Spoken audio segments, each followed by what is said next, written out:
Comment être plus féminine tout en restant confortable? Comment se sentir féminine sans y passer des heures? Confort et féminité sont-ils compatibles?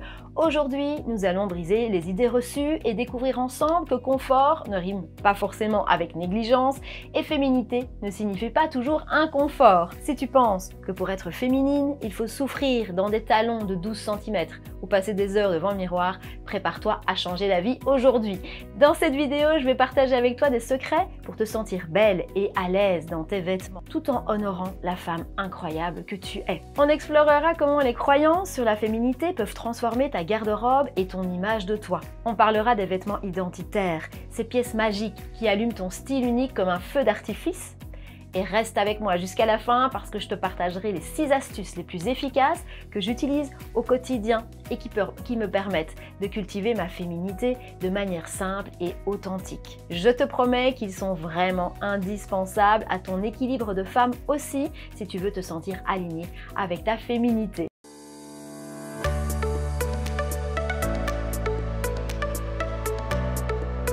Je suis Julie Vermeulen, la fondatrice de l'approche des vêtements identitaires. J'ai créé Imagine-toi en 2017, un espace où le style rencontre le développement personnel et spirituel pour révolutionner la manière dont les femmes s'habillent et se perçoivent. Chez Imagine-toi, nous ne faisons pas que parler de vêtements, nous parlons d'identité, de confiance et d'authenticité. C'est sur ce chemin que je t'emmène dans chacune de mes vidéos. Installe-toi confortablement, on commence tout de suite avec les fondations de ce qui va devenir ta nouvelle approche vestimentaire. C'est parti pour changer les règles du jeu de la mode féminine et confortable. On tombe souvent dans le piège de croire qu'il faut choisir entre être confortable ou féminine. Mais en réalité, c'est tout à fait possible d'être les deux à la fois. Et je vais te le prouver dans cette vidéo. Beaucoup croient qu'être féminine, c'est porter des talons hauts, des jupes courtes et des vêtements serrés. D'autres qu'il faut des heures pour se préparer le matin, pour se coiffer, se maquiller. D'autres encore sont convaincus que la féminité implique de suivre un ensemble strict de règles dictées par les médias et la société, comme le fait d'avoir toujours une apparence impeccable ou de se conformer à une certaine image de la femme parfaite. Je me souviens de ma cliente, Stéphanie, qui était arrivée chez Imagine-toi parce qu'elle ne se sentait pas féminine et qu'elle voulait que ça change. En creusant un peu son rapport à la féminité, on s'est rendu compte que depuis toute petite, elle a toujours entendu son papa répéter « Les femmes sont bêtes et superficielles, on ne peut pas leur faire confiance ». Comment une petite fille et puis une jeune adulte va-t-elle avoir envie d'être féminine avec une telle croyance limitante sur les épaules? À 40 ans, Stéphanie était ingénieure chimiste, entourée majoritairement d'hommes, et elle trouvait que ses collègues féminines étaient bêtes et mesquines. Sans blague, impossible pour elle de réussir à se sentir féminine avec de telles croyances sans être accompagnée. Nous avons toutes ces images de femmes dans les magazines qui brouillent notre vision et qui nous empêchent de diversifier notre façon de voir la féminité et surtout de trouver la féminité qui nous ressemble. Maintenant parlons un peu de toi, parce que c'est toi qui m'intéresse. Je t'invite à répondre tout de suite à ces 3 questions. C'est quoi pour toi la féminité? Qu'as-tu comme croyance par rapport à la féminité, par rapport aux femmes en général? Peut-être crois-tu que la féminité est synonyme de vulnérabilité, ou au contraire de pouvoir et de résilience, ou encore que les femmes doivent toujours se montrer parfaites et performantes. Et enfin, 3e question à laquelle tu veux vraiment répondre maintenant, penses-tu manquer de féminité? Et si oui, est-ce parce que tu ne corresponds pas à ces images de perfection que la société projette? Ou que tu te sens en décalage avec les attributs traditionnels de la féminité? Ou peut-être parce que tu n'arrives pas à te reconnaître dans les modèles féminins qui t'entourent? Si ta réponse est oui, il y a de fortes chances que tes réponses aux 2 premières questions, tes croyances, t'apportent une partie de la solution pour avancer vers ta féminité. Voilà 2 choses essentielles que j'ai à te dire, c'est le moment d'ouvrir grand ton cœur. Il y a autant de croyances négatives sur la féminité que de femmes qui ne se sentent pas féminines. Et aucune n'est vraie. Je veux dire par là qu'une croyance, c'est notre propre vision du monde à un instant T. Elle est liée à notre parcours, à notre éducation, à notre héritage familial. Une croyance, c'est quelque chose de très personnel. Et pourtant, nous avons vraiment l'impression que c'est la vérité absolue, n'est-ce pas? Si je prends l'exemple de Stéphanie, Sa croyance sur les femmes était en réalité la vision du monde de son papa. Elle ne lui appartenait pas. Elle lui a juste été transmise à un âge où elle était une vraie éponge. Nous avons chacune notre vision du monde, nos croyances sur les choses de la vie. Une croyance est tout sauf une vérité absolue. Ce qui m'amène à te partager une incroyable bonne nouvelle. Tu as le pouvoir de décider de tes croyances. Tu es grande maintenant. Et c'est à toi de croire en ce que tu veux croire. Personne ne peut décider pour toi. Waouh, c'est énorme! Je me souviens encore de la tête de Stéphanie quand je lui ai dit ça. Son visage s'est illuminé et elle m'a dit « J'ai l'impression de m'être débarrassée d'un énorme poids. » Ce qui était vraiment le cas. Non, Stéphanie, tu n'es pas obligée de croire que toutes les femmes sont bêtes et superficielles. Tu peux avoir ta propre vision, ton propre avis d'adulte, de femme, de maman à ce sujet et il y a même urgence que tu le fasses. C'est valable pour toi aussi. Si tu veux savoir comment t'habiller confortablement et féminine, la première étape sera de travailler tes croyances au sujet de la féminité. Alors voilà ce que je te propose. Reprends tes réponses aux 2 questions de tout à l'heure et réponds maintenant à celle-ci. Ta définition et tes croyances actuelles au sujet de la féminité vont-elles t'aider ou t'empêcher de te sentir plus féminine? Vont-elles dans le sens que tu souhaites vraiment aujourd'hui? Alors si elles t'aident, que tu es déjà convaincu que confort et féminité sont compatibles, que les femmes sont extraordinaires et que tu es sur la bonne voie pour te sentir féminine, j'ai juste envie de te dire, surtout garde-les ces croyances et même conscientise-les le plus souvent possible. Par contre, si c'est tout l'inverse, que tu crois que la féminité est une question de taille, de poids ou de suivre les tendances à la lettre, que pour être féminine, il faut renoncer à son confort et se plier à des normes qui ne te correspondent pas, alors il est grand temps de t'en débarrasser au plus vite et de les remplacer par de nouvelles croyances d'adultes qui te serviront plutôt que de te desservir. Je t'ai mis en description un petit protocole très simple et très puissant pour te débarrasser d'une croyance qui ne te sert plus. Je t'invite à le faire tout de suite après cette vidéo. La deuxième chose essentielle que j'ai à te dire, c'est qu'en réalité, tu es féminine simplement parce que tu es née femme.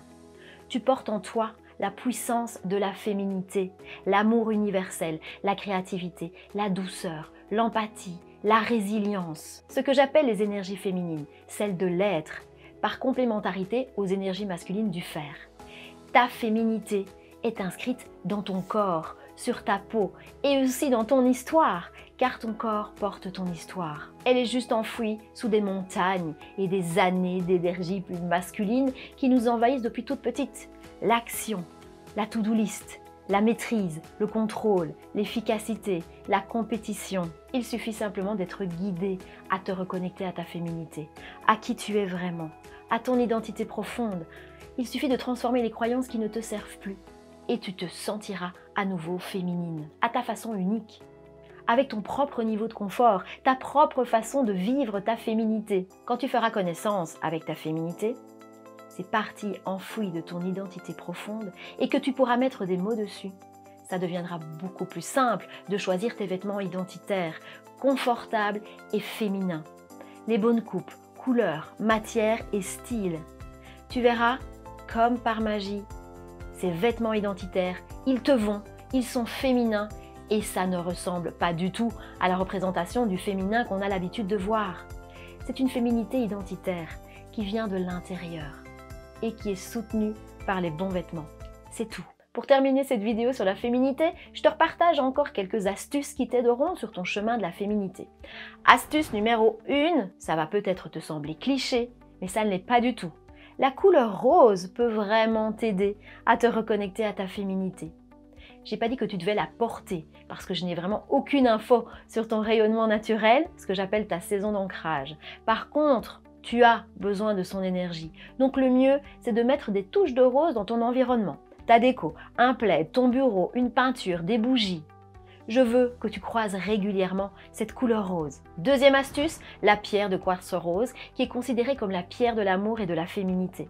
Elle est réputée vraiment pour sa capacité à ouvrir le cœur, encourager l'amour-propre et l'acceptation de soi, ce qui renforce la confiance et l'équilibre émotionnel. Porter ou garder cette pierre à proximité peut vraiment t'aider à apaiser les émotions et à favoriser un sentiment de paix intérieure, ce qui est essentiel pour s'ancrer dans sa féminité au quotidien. Astuce numéro 3, Ma box d'énergie féminine, c'est mon oracle interactif comme je l'appelle. Je l'ai vraiment créé pour aider les femmes sur leur chemin vers leur féminité. J'y ai mis les énergies féminines d'amour, de confiance et d'estime et tout ce qui m'a permis de me reconnecter moi-même à ma propre féminité. Un chemin de plus de 5 ans entamé juste après mon burn-out et qui m'a vraiment permis de transformer ma vie pour le meilleur. Astuce numéro 4, la méditation. C'est un outil puissant pour entretenir la féminité au quotidien. En créant un espace de calme et de réflexion intérieure, elle permet vraiment de renforcer la connexion avec soi-même. Cet acte de présence peut aider à dissiper le stress et l'agitation, souvent associés aux énergies masculines de l'action et de la performance, pour faire place à une énergie plus douce et réceptive, qualité centrale de la féminité. Pour t'y aider concrètement, tu trouveras sur ma chaîne YouTube les expéditions de l'âme, des méditations quotidiennes qui favorisent l'éveil de l'intuition et de la créativité, qui nourrissent l'amour-propre et la compassion et qui vont vraiment contribuer à un sentiment d'harmonie et d'alignement avec ta nature féminine profonde. Astuce numéro 5 pour entretenir votre féminité, bien ce serait par exemple d'intégrer des remèdes naturels qui sont connus pour harmoniser l'esprit et le corps, comme les fleurs de Bach ou les huiles essentielles spécifiques à la féminité. Alors les fleurs de Bach, en particulier, elles sont reconnues pour leur capacité à équilibrer les émotions. Par exemple, la fleur de Bach Wild Rose encourage la joie et l'intérêt pour la vie, ce qui peut vraiment être essentiel pour celles qui se sentent déconnectées de leur féminité. Quant aux huiles essentielles, des essences comme la rose, le jasmin ou les ylang-ylang sont souvent utilisées pour réveiller la sensualité et l'estime de soi. Élément clé évidemment de l'énergie féminine. L'intégration de ces éléments dans votre routine quotidienne peut vraiment vous aider à renforcer votre connexion avec votre féminité, vous permettant de vous sentir plus centré, en paix et épanoui. Astuce numéro 6. Répète le plus souvent possible ce puissant mantra. En chaque instant, je célèbre la féminité qui est la mienne, unique, puissante. Je rayonne d'amour et d'authenticité.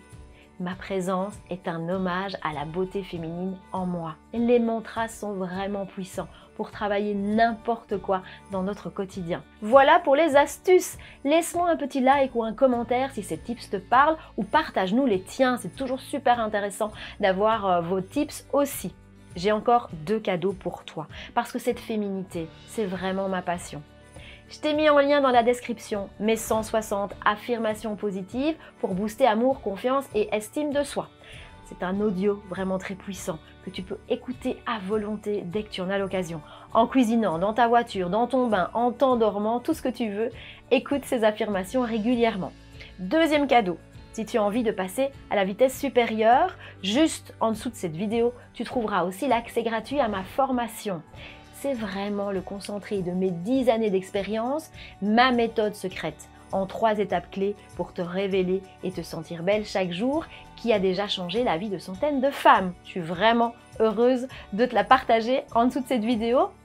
On a parlé confort, on a parlé féminité, on a surtout brisé quelques idées reçues au passage. J'espère que tu te sens boostée et prête à rayonner avec plein d'astuces sous la main pour célébrer ta féminité unique sans faire l'impasse sur le confort. À très vite dans une prochaine vidéo. Bye bye!